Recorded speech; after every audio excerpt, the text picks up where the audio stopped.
Cuap ID. Cuapin dong. Lu cetekin deh. Gue ngomong bumper dulu.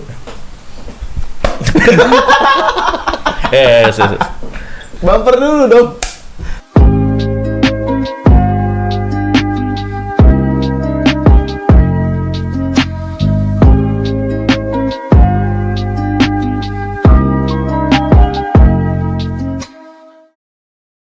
Oke, assalamualaikum warahmatullahi wabarakatuh. Selamat malam. Balik lagi ke channelnya Vio Aldila di konten Cuap ID. Nggak cuap? Cuapin dong. Oke, hari ini gue ditemenin sama Mimin. Gue biasa manggil Mimin sih. Nama aslinya Yoel Putra Sumilat. Oke. Dia ini bekerja di salah satu perusahaan kesehatan. Bukan kesehatan ya, apa ya? Lembaga kesehatan. Bukan lembaga. Enggak lembaga kesehatan dong, terlalu formal, Pak. Formal ya. Let's say Coba fitness. jelasin, Gini aja, Gym. apa namanya? Ya, gym. Dah, Sport betul. club. Ya, tuh. Perusahaan sport club di Jakarta atau Indonesia? Ya, Indonesia. Oke. Itu namanya Rockstar. Nggak usah disebutin dong, bosku. Kan gue sensor. Ya, abis Bisa. ini bip. Ya, oke. Ada bipnya. Ah. Gitu, tenang aja. Oke. Coba bisa lu jelasin dulu, Min. Pekerjaan lu seperti apa? Dan kalau boleh waktu Covid kemarin nih, bukan berarti sekarang nggak Covid ya. Oke. Kan lu udah negatif, tenang aja. Oke, selamat malam semuanya. Thank you for having me here. It's an honor You're to be in welcome. here. Yeah. In Keren English? banget ya. In English. Oke, jadi selamat malam semuanya. Nama gue Yoel Putra. Kebetulan pekerjaan gue sekarang sebagai visual content developer di satu perusahaan fitness ya. Kita let's say lagi itu lebih gampang. Pekerjaan gue adalah kalau secara gampangnya bisa dibilang videographer.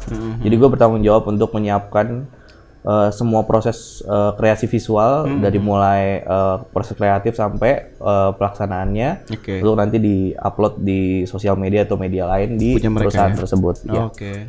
Untuk dampaknya sih kalau Pas selama Covid kemarin nih. selama pandemi ini ya gua rasa semua perusahaan juga kena gitu ya, termasuk semua pelaku usaha juga. Jadi kayak karena perusahaan gua gymnya itu terdapat di mall-mall cabangnya, ada beberapa mall gitu. Dan karena Covid ini kan ke mall-mallnya ditutup, jadi otomatis operasionalnya berhenti untuk sementara. Jadi semua gym diliburin, tapi main office kita masih tetap bekerja. Sekarang kita konsepnya pada saat selama pandemi ini kita menyiapkan virtual class, jadi kayak biar member-membernya bisa belajar di rumah secara online gitu. Jadi kebetulan videonya itu adalah gue nyiapin. Jadi lu bikin konten Ya, yang tadinya betul, ketemu langsung betul. nih sekarang jadi virtual gitu ya. Karena situasi yang nggak memungkinkan untuk mengajar seperti biasa di kelas, jadi gue menyediakan alternatif supaya member-member tetap bisa olahraga, tetap bisa aktif di rumah. Dia belajar dengan secara online dengan virtual class tersebut. Gitu. Soal kerja nambah nggak? Nambah sih sebenarnya secara nggak langsung Ya nambah. lo harus bikin konten kan? Iya. Maksudnya lo harus bikin tutorial untuk olahraga untuk customer-nya kan? Iya betul. Jadi secara workload-nya sih emang nambah. Cuma ya sebenarnya ya berbeda sama pekerjaan yang selama kita normal terjadi. Jadi ini lebih banyak seperti kayak kejar setoran gitu, karena kita harus menyediakan konten tersebut dijadwalin gitu dalam satu minggu kita harus ke-publish let's say 2 atau 3 kelas gitu. Itu pokoknya selama kita pandemi inilah gitu. Jadi secara workload emang agak bertambah karena kita harus nyediain kelas-kelas tersebut. Soal Soal apa nih? kan kerjaan yang bertambah. Iya. Soal itu Ya, bertambah nggak? Oke. Kalau Atau malah dikurangin? Kalau soal payment sih gue rasa semua pelaku usaha juga melakukan kebijakan masing-masing ya terhadap Karena di mall sih ya. perusahaannya. Mall juga tutup ya. Ya terutama karena perusahaan gue, karena mallnya tutup, otomatis membernya nggak bisa Ya datang. operasional tutup. Ya pendapat juga berkurang. Jadi ya kita ada penyesuaian lah, Penyesuaian atau penyusutan? kita ngomongnya penyesuaian aja. Penyesuaian. Yang menyusutkan. Jadi Tapi nggak menyusahkan. Menyusahkan juga. gue nggak bisa Kantor lu bilang nonton loh. gue nggak bisa bilang menyusahkan ya, tapi ya cukup berdampak lah ya. Iya. Jadi kayak ya gue rasa semua kantor juga rata-rata ada yang kayak gitu ya. Jadi kita ada yang di main office itu kita dibagi jadi kayak semacam shift gitu ya, karena kan PSBB juga. Jadi nggak semua karyawan harus masuk. Jadi dijadwalin kayak let's say mereka harus unpaid leave selama 14 hari atau setengah bulan setiap bulannya. Jadi kayak dibagi jadi 50% yang masuk. Seperti itu. Ya penyesuaian gue rasa itu kebijakan yang banyak dilakukan, yang banyak diterapkan juga di perusahaan lain sih. Karena kalau pilihannya kalau misalnya diberikan pilihan yang sangat tidak profesional ya. Podcast ada suara handphone bergetar ya. Iya. Gak apa-apa. Karena kalau dikasih pilihannya gaji tetap full, tapi ada pengurangan pegawai, atau gajinya separuh, tapi perusahaan tetap berjalan. Ya, itu emang keputusan yang sebenarnya berat sih. Gue rasa juga semua pimpinan perusahaan juga pasti merasakan dampak yang sangat berat gitu kan. Jadi kayak mereka harus gimana nih milih kebijakan yang paling tepat buat keberlangsungan perusahaan sih. Gue juga sebenarnya gue juga khawatir juga sih sama kayak mungkin karyawan-karyawan lain di perusahaan-perusahaan ada yang nggak seberuntung gue, ada yang di-cut, ada yang di PHK secara sepihak gitu. Cuma ya gue berharapnya sih ya semoga ya semua yang bisa bertahan di perusahaannya ya masih bertahan selama beberapa bulan ini sampai nanti kita bisa operasional seperti biasa, dan semua yang di-cut gue rasa nanti pada saat perekonomian pulih, mungkin perusahaan pasti akan membuka lowongan pekerjaan yang banyak. Jadi amin. Semoga aja sih teman-teman yang di-cut bisa dapat pekerjaan lagi seperti biasa, malah lebih bagus dari pekerjaan sebelumnya. Semoga lah ya. Gue doain seperti itu. Sekarang kita sampingkan dulu nih isu tentang COVID nih. Oke. Sekarang kan pemerintah udah mulai melonggarkan lah, ya kan? Udah agak melonggarkan lah ya kan. Yeah. Soal PSBB dan lain-lain gitu. Nah itu gimana perusahaan tempat lu kerja menerapkan sistem ini? Ya. Apakah langsung jor masuk semua atau gimana? Ya, jadi kita masih mengikuti anjuran pemerintah. Jadi kita dalam masa kita bisa bilang ini PSBB transisi ya, maksudnya dengan kelonggaran ada, tapi kita tetap melakukan protokol kesehatan yang dianjurkan pemerintah. Jadi kita sementara ini adalah kita bersiap-siap untuk kembali beroperasional, tapi dengan syarat kita memenuhi peraturan yang berlaku, yaitu kayak kalau gue sendiri di perusahaan gue, karena kita bentuknya gym, fasilitas kesehatan, itu dibatasi pesertanya. Jadi yang bisa masuk dalam satu kelas misalnya biasanya mungkin 20-an gitu, ini dibatasi jadi 50%-nya, jadi cuma 10. Jaraknya juga dibatasi. Berarti ada 2 grup gitu ya? Bisa dibilang seperti itu, bisa kayak shift gitu ya, diganti-ganti. Terus seperti biasa sih prosedur kesehatan yang kita jalani selama ini, cek suhu tubuh sebelum masuk. Bukan suhu Dika. Bukan. Kalau suhu Dika ini nih, gambarnya ada antara ada di sini. Nah, itu guru gue keren banget. Capek. Ya. Ada gambarnya, ada videonya, ada portofolionya, ada link YouTube-nya. Pak ngedit. Ada Instagramnya juga. Sekarang dia jadi anak band keren. Pak ngeditnya capek Pak. Mohon maaf. Keren Mas Dika. Habis ini dia podcast di sini. Yang punya Elman Kopi kan? Yang punya Elman Kopi juga. Instagramnya di sini nih. Instagramnya di sini. Sekalian aja terus. Jadi Elman Kopi itu ada Pak udah Pak. Kita lanjut lagi nih. Iya, oke sip. Oke. Berarti artinya ada 2 grup kan? Iya, pokoknya kita memberlakukan sesuai anjuran pemerintah adalah kapasitas maksimum kelas jadi 50%, tidak boleh lebih dari itu. Terus seperti biasa cek suhu tubuh, nggak usah diulang lagi ya, lucu. Cuci tangan, kita sediakan ini juga, hand sanitizer juga, dan juga semua member yang masuk diwajibkan menggunakan masker, serta physical distancing tetap kita jalani. Jadi karyawan yang ada di operasional pun kita kurangi 50%. Sebentar. Gue jadi kepikiran untuk pembuatan semacam safety induction gitu deh. Bukan safety ya, tapi ini lebih ke kesehatan. Ya, protokol kesehatan ya. Induction protokol kesehatan gitu. Iya. Mungkin nggak sih itu dilakukan? Nah, ini hal yang menarik ya. Jadi kenapa tuh? Menarik kan? Receh lu yuk. Ya. Sip. Itu kayak harus di-cut ya, Bro? Iya, itu harus di-cut ya. Ini menarik.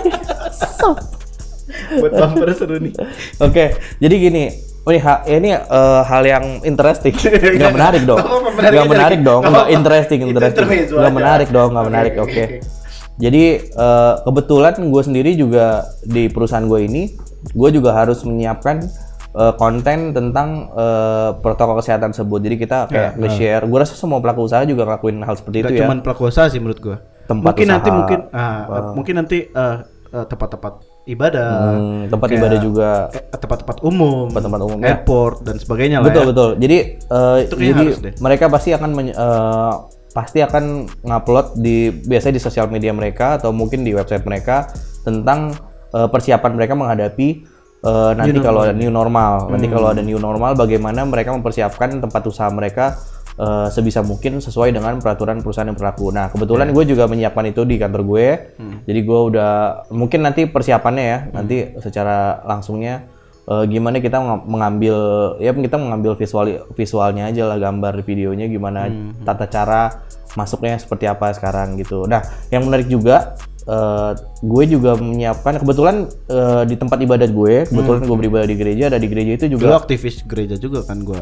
Nggak aktivis sih Pak, aktivis kesannya kayak ini ya, kayak demo gitu ya. Gitu. Enggak, gitu. Lu aktif lah ya. Iya, oke, let's say lu bisa bilang kayak gitu. Jadi kita nyiapin juga tadi baru aja gue habis syuting juga tentang bagaimana tata cara ibadah yang sekarang. Ibadah jadi, online. Enggak, kalau ibadah online kan kita sekarang sedang kita lakukan kan. Nah, ini adalah bagaimana caranya kita ibadah jika gereja sudah mulai dibuka kembali. Oke. Nah, jadi kayak ya sebelumnya konsepnya sama tetap semua.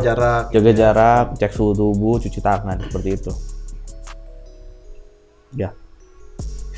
Kita nggak ngobrol jadinya nih. Kenapa lu diam? Iya.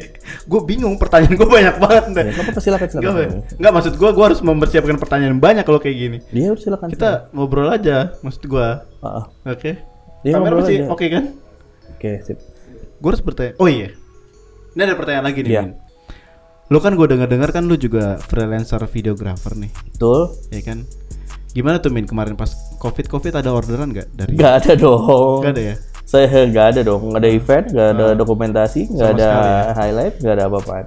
Gue rasa semua juga pelaku di bidang event ya, terutama event, entah itu wedding, entah itu acara, musik segala macam. Gue rasa juga wedding semua pelaku usaha yang berkecimpung di dunia event pasti semua terdampak yang berhubungan dengan orang banyak lah ya. Betul, gue rasa semua terdampak sih, nggak cuma kayak videographer doang gitu. Tapi lu tahu kan, bandara kita untuk bepergian keluar kota sekarang harus menyertakan surat.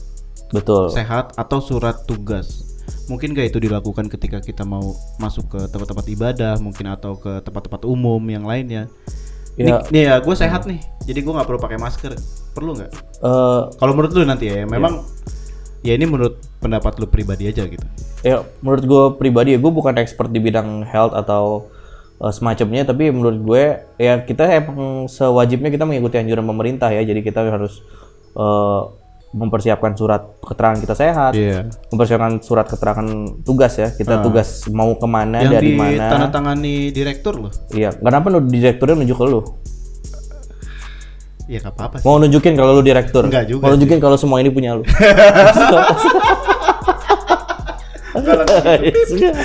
Oke, jadi menurut gue itu memang kita harus ngikuti peraturan, cuma menurut gue dari sisi pelaku usaha terutama kayak misalnya gue ada ya kayak gue kerja sampingan, kalau bukan di kantor biasanya gue kayak semacam weekend gitu gue bisa freelance gitu, ngambil pekerjaan gitu kan. Yang sampai Malang kemarin itu kan? Ya, kebetulan juga bayangan pekerjaan sampingan gue disediakan oleh orang ini. Enggak. Kita teman kerja, Pak. Enggak, sebenarnya dia bos gue. Gue di sini karena dia nyuruh gue. Diulang 2 kali? Iya dong. Gue menghindari itu sebenarnya. Enggak apa-apa. Kita masukin biar aja. Orang tahu aja. Gak usah dikat ya? Enggak usah dikat. Biar orang tahu aja kalau dia bos gitu. Terus? Enggak, gue bukan bos. Gue leader, cuy. Oke. Sama aja dong, bos. Beda. Ya, oke sih. Kalau bos itu nyuruh. Kalau leader? Mencontohkan. Oh, berarti lain kali kalau kerja lu aja yang kerja. Kan lu nyontohin ke gue. Iya, gue contohin. Tapi kalau pada nggak ngikutin, selesai lu pada. Oke sih. Iya, gampang. Bisa aja ngelesnya lu ya. Pasal 1. Apa tuh? Ketuhanan yang Maha Esa dong. Itu Pancasila. Oh, bukan ya. Oke sih. Seru juga intermezzo kita nih. Iya dong. Bisa kemana-mana ya. Kan? Iya, bisa kemana-mana kan. Oke. Baterai aman? Aman. Oke. Jadi kalau menurut gue itu emang menyusahkan sih, kadang-kadang kalau kita misalnya kejar flight gitu kan, kadang-kadang gue dengar dari berita bisa 3 jam lebih untuk 4 jam? Bisa sampai 4 jam administrasinya itu menurut gue nggak efektif ya, terutama kalau kita ngejar flight gitu kan, mau acara atau mungkin kita ngejar pesawat, takutnya malah antara kita telat atau kita miss the flight gitu kan. Menurut gue sih nggak efektif ya, cuma ya mau gimana, kita kan harus ngikutin peraturan pemerintah gitu sih. Gue cuma bisa menghembuskan nafas nih, Min. Ya gue sebagai pelaku usaha yang maksudnya ya gue rasa juga semua sih ya, nggak cuma pelaku usaha seperti kayak kita freelance, tapi mungkin orang-orang yang ada keperluan kantor, perlu untuk keluar kota, perlu untuk melakukan tugas dinas segala macam juga mesti merasakan hal tersebut sebagai hambatan sih ya. Jadi mengurangi efisiensi kita bekerja gitu. Mengurangi efisiensi produktivitas.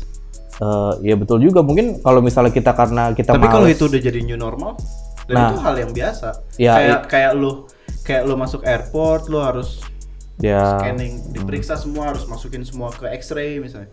Itu kan jadi satu hal yang normal. Nah, Dulu mana ada? ya itu adalah ya sebenarnya itu hal yang mau nggak mau kita belajar adaptasi kali ya. Harus mau. Ya kita harus adaptasi gitu. Jadi kadang-kadang bagaimana cara kita mempersiapkan diri kita menghadapi new normal ini adalah ya kita terima semua aturan itu, Suka kita nggak jadi suka, mau suka nggak nggak suka kita harus ngelakuin sesuai dengan peraturan pemerintah yang berlaku sih.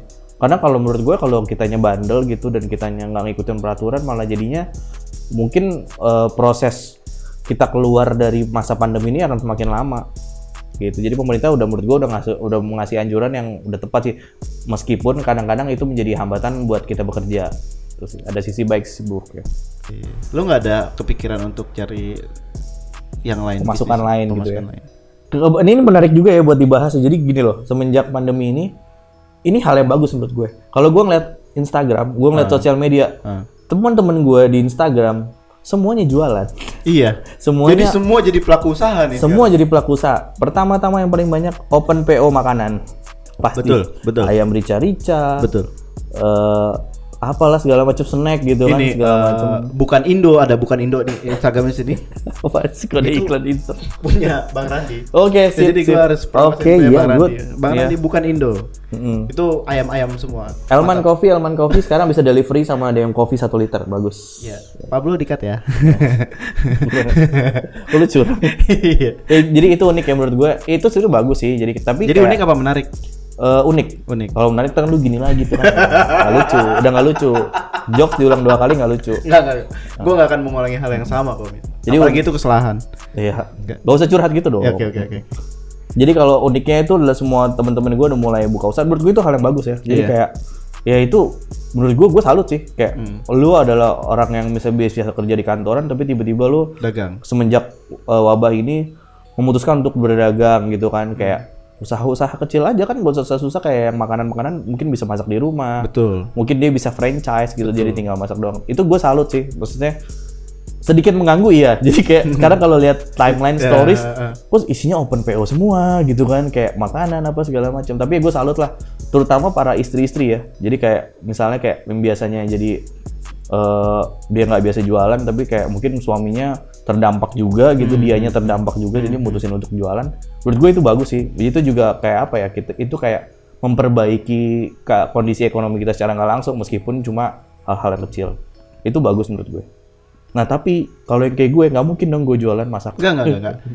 Justru gue ngelihat potensi besar banget ada di bidang lo. Yaitu? Ya di digital media. Ya. Karena apa?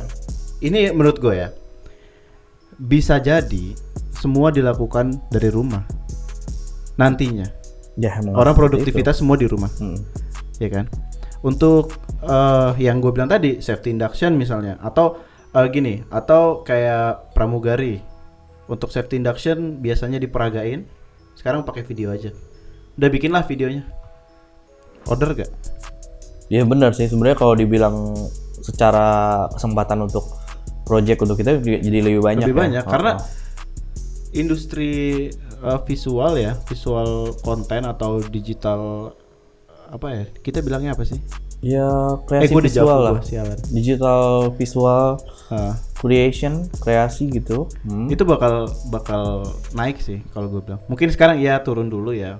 Kedepannya mungkin bakal oke lagi. Iya menurut gue emang banyak, cuma di tengah banyaknya kesempatan untuk bekerja, banyak juga pelaku yang tadinya mungkin nggak berani untuk stand out gitu kan, untuk menjual kayak garis kerasnya adalah menjual diri mereka sendiri kayak, gue bisa ini nih, gue bisa bikinin portofolio produk makanan lu, gue bisa product shoot makanan lu, gue bisa videoin induksi protokol kesehatan gitu.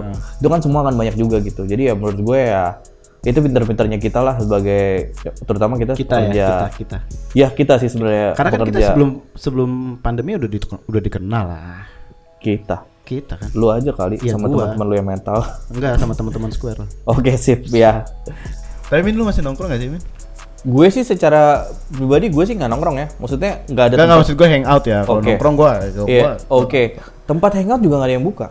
Jadi gue juga, menurut gue juga sama sih seperti teman-teman yang lain juga pasti pengen nongkrong ya. Kita sebagai manusia itu pasti ada lah. Kita kan makhluk sosial. Kita pasti pengen nongkrong. Benar. Cuma gimana ya, sekarang kita mau nongkrong aja, tempat nongkrong sekarang nggak bisa.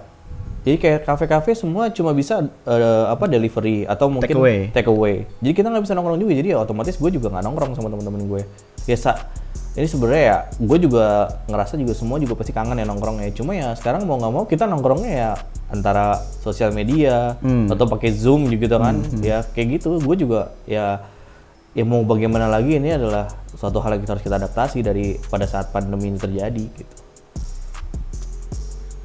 Cukup lelah ya. Cukup lelah. Gue rasa juga semua pasti pengen. Kita harus cepat-cepat beradaptasi gitu. Pengennya pasti pada nongkrong, pengennya pada jalan-jalan. Cuma ya kita ngikutin. Kalau menurut gue ya begini loh. Kalau kita pengen cepat-cepat corona selesai, ya maksudnya mudah-mudahan ya dengan dalam waktu yang cepat ini, ya kita juga harus tahan-tahan diri juga gitu. Jadi the more you behave like what the government told you to do, ya the more the pandemic will be over soon gitu. Nggak ngerti kan lo? Nanti ada artinya di sini. Sip. Lanjut. Brengsek ya pancingannya ya. Bisa banget gitu. Bikin PR editor. Bagus kan? Lu kan kemarin gua sempet liat update status lu tuh. Terupdate statusnya ada di sini nih. Status apa? Yang lu tulis 1 RW, 1 RT negatif. Okay. Oh, enggak. Updatean pertama lu ini ya di sini nih. Gua udah capture, tenang. Ya, gua udah capture. Gua udah siapin itu. Jadi gua udah capture. Oke. Di handphone gua. Oke. Gua udah capture di handphone gua. Kan kemarin lu tes nih. Ya, rapid test. Itu ngapain aja sih? Gua agak penasaran sih. Oke, jadi gue ceritain dulu. Itu 1 RT. Iya, gue ceritain dulu kali ya dari awal. Itu 1 RT. Iya, 1 RT. Oh, betul. 1 RT. Jadi gini. Enggak, itu 1 RT. Enggak, itu 1 Indonesia. Oh, gitu. Ya, jadi gini gue jelasin dulu dari awal. Jadi gue pertama banget, ini sebenarnya lucu juga sih. Gue tuh terima broadcast message tentang gue lupa RT apa RW ya, RT apa RW yang zona merah di Jakarta. Oh, rumah lu zona merah. Jadi ya? tuh ada listnya gitu ya. Jadi kayak misalnya kelurahannya apa, RT berapa itu zona merah. Gue cuma lihat sekilas doang dan gue kayak oh gitu. Terus ada kan kelurahan gue, kebetulan gue di Srengseng kan. Iya. Yeah. Oh, orang ya? Srengseng ya? Iya. Orang Srengseng. Enggak sih, gue itu aja penduduk orang. Oke, penduduk. Jadi Srengseng kan? Enggak, Srengsing. Oh. Kesel banget gue. Dekat mulu. Ya, jadi Srengseng. Enggak. Oh. Zimbabwe. Oke. Ya, jadi gue terima broadcast itu, gue lihat ada kelurahan gue, tapi gue lupa nih RT RW gue. Jadi gue biarin aja gitu. Gue malah forward itu ke bokap gue gitu. Nah, bokap gue pada saat baca itu dia bilang kan, coba aja lihat KTP RT RW kita. Dan ternyata itu termasuk RT RW gue zona merah. Dan bokap gue nanya ke tetangga kan, jadi kayak mereka punya grup RT gitu. Benar, ternyata RT gue itu zona merah. Gue nggak usah sebutin deh RT berapanya. Zona merah, dan ternyata tetangga gue itu ada yang positif 1 rumah. Jadi kayak gue lupa sih anggota keluarga ada 2 apa 3 gitu. Tahu jadi positif dari mana? Dari jadi gini sedangkan lu tes kemarin 1 RT. Ya oke. Jadi gini. Ini. Kalau lu tahu tetangga lu ada yang positif? Dari tetangga gue ini adalah tetangga yang bersebelahan langsung rumah dengan yang pihak yang dibilang tersebut. Jadi rumah tersebut udah dikosongkan. Dan emang sebetulnya data pasien yang terkena itu biasanya entah itu PDP atau ODP ya, itu biasanya nggak dikasih tahu kan. Maksudnya untuk menghindari ini warga lah ya, menghindari kayak desas-desus yang beredar di warga gitu, demi keamanan mereka juga. Tapi rumahnya itu udah kosong. Jadi ini udah lama sebenarnya. Gue nggak tahu sih range waktunya udah berapa. Pokoknya rumahnya udah kosong karena ya itu. Jadi yang disuspek adalah sesuai dengan jumlah anggota keluarga di keluarga tersebut. Gitu. Jadi ya itu kan udah masuk ya, logikanya kita udah oh iya berarti bener nih dia nih mungkin memang positif gitu. Karena setelah nggak lama setelah bokap gue bilang ternyata tetangga kita ada yang kena positif, itu malamnya itu dikasih tahu bahwa ada rapid test untuk RT RW gue, karena RT RW gue lupa RT RW ya, itu zona merah kan. Nah dari situlah baru gue akhirnya ya udahlah kita ikut rapid test aja, kan kita mengikuti anjuran pemerintah kan ya. Free itu ya? Itu free, tidak dikenakan biaya sama sekali. Semua satu RT itu dilakukan rapid test, dan rapid test itu kan cepat ya hasilnya, jadi langsung bisa diketahui tahu ya. Ya udah kita ngelakuin, udah jadi kasih tahu hasilnya, dan ya bagusnya sih bukan beruntung ya, gue ya luckily semua di satu RT itu yang mengikuti tes tersebut negatif. Dan gue tahu mungkin banyak orang juga yang ngerti kalau sebenarnya rapid test itu nggak presisi gitu ya, bukan nggak presisi 100% untuk mengetahui kalau dia itu negatif atau enggak gitu. Bisa aja orangnya orang tanpa gejala gitu kan. Tapi ya menurut gue itu ada hal yang paling efektif dilakukan dulu pertama kali kan. Maksudnya juga itu kan kalau menurut gue pribadi sih itu ngasih kayak kelegaan gitu ke warga-warga yang ada, tapi kita tetap mengikuti protokol kesehatan yang berlaku. Jadi kayak semacam kayak lockdown kecil-kecilan di RT kita lah gitu. Jadi kayak pergerakannya dibatasi ya, meskipun cuma kayak nutup gerbang portal. Tapi kan menurut gue itu juga ya, maksudnya itu juga mempengaruhi lah. Ya jadi ya perkembangannya jadi sekarang semenjak rapid test itu dinyatakan satu RT belum ada yang negatif, tapi kita tetap menjaga jarak, tetap melakukan protokol kesehatan lah yang berlaku ya, kayak gitu sih. Dan diharapkan di kedepan harinya supaya nggak ada lagi yang terkena gitu. Gue lebih pengen ngangkat teknis dari rapid test itu sih. Gue lebih kepo ke arah sana kayaknya. Oke, jadi secara teknis gue ada beberapa yang gue foto juga kali ya, bisa dimasukin di sini ya, yang ada di status gue. Nanti bahannya kasih aja ya. Ya oke. Jadi repotin banget nih vlog ini nih. Nggak usah tayang.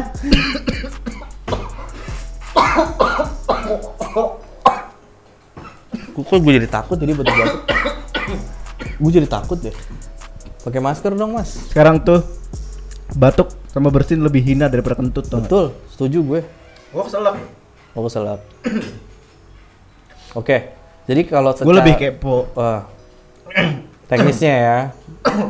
Apa tema ini? Gue lebih kepo dari teknisnya sih. Oke. Kayaknya AC-nya udah mulai agak gerah deh. Teknisnya sih sebenarnya kita ya biasa ya kita pertama daftarkan diri kita, jadi ada form gitu pendaftaran, isinya adalah. Itu malamnya? Enggak, itu siangnya. Jadi malamnya kita dikasih tahu jadwal rapid testnya jam 1 setelah, waktu itu hari Jumat, jadi setelah sholat Jumat. Nah kebetulan di dekat rumah gue itu maksudnya tempat area publik yang paling gampang untuk melakukan tes itu di musola. Karena itu saya asli. Lu belum tahu. Belum tahu ada stikernya. Udah, iya. Sip, yuk. Cek aja itu HP-nya. Track recordnya. Udah tag. Oke, Min. Oke, Yol. Oke, Lat. Semuanya aja sebutin. Oke, Min. Ini pertanyaan terakhir gue buat lo nih. Gue sebenarnya lebih pengen tahu sih di teknisnya buat teman-teman yang belum pernah ikut rapid test. Gimana sih? Oke, jadi teknisnya rapid test itu sebenarnya gini. Min. Teknisnya ya? Iya. Jadi teknisnya bukan prosedurnya, tapi teknisnya gitu. Oke. Secara teknis. Kalau tadi kan lu ceritain kan prosedurnya tuh. Dari mau RT RW dikabari apa segala macam. Oke. Lu pernah nggak sih di podcast tuh ditimpuk tas? Pernah nggak? Pernah nggak ditimpuk ginian lu? Belum pernah sih Pak. Kan Bapak baru yang nomor 3. Udah. Mungkin keempat nanti ada. Iya. Oke. Teknisnya itu adalah kita ditentuin waktunya untuk tempat dan waktunya untuk mengadakan rapid test. Waktu itu kebetulan hari Jumat, jadi setelah sholat Jumat lebih ke teknis ininya sih. Pengambilan sampelnya sih. Oke. Jadi pada saat. Jadi bukan prosedur ya Pak. Teknisnya. Oke. Kalau swab test kan yang disuap. Gelas pernah nggak Pak? Pas lagi podcast gini ngelempar gelas gitu pernah nggak? Belum pernah kan? Belum. Cuman yang lempar duit ada Pak. Nanti habis ini. Iya. Lebih cocok untuk ngambil duit. Sip. Ya, jadi teknisnya itu adalah setelah jadwal dan tempat ditentukan, kita kita mengisi form pendaftaran, berisi data-data kita, nomor yang bisa dihubungi segala macam lah, KTP dan fotokopi KTP segala macam. Setelah itu kita menunggu antrian dengan physical distancing gitu ya.